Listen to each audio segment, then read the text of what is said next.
বন্ধুরা, কেমন আছো? আজকে আবার এসে গেছি নতুন একটা ভিডিও নিয়ে। আজকের রেসিপি পাট শাকের ঝোল। এটা বানাতে খুব সহজ আর খেতেও খুব সুস্বাদু হয়। চলো আর দেরি না করে রান্নাটা শুরু করে নেওয়া যাক।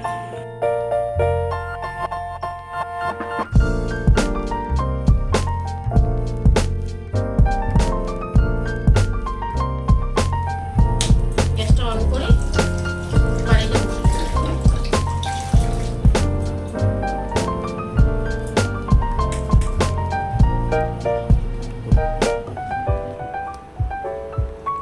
চিংড়ি মাছটাকে নুন আর হলুদ মাখিয়ে নেব।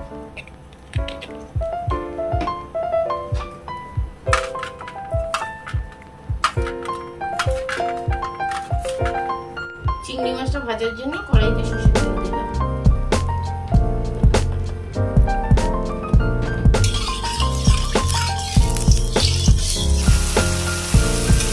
চিংড়ি মাছ ভাজা হয়ে গেছে, চিংড়ি মাছগুলো তুলে নেব।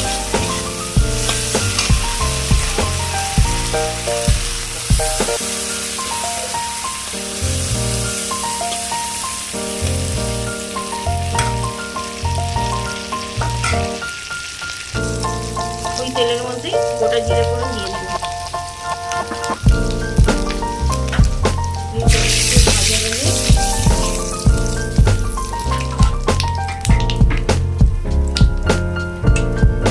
কুচিয়ে রাখা পাট শাক করে দিই।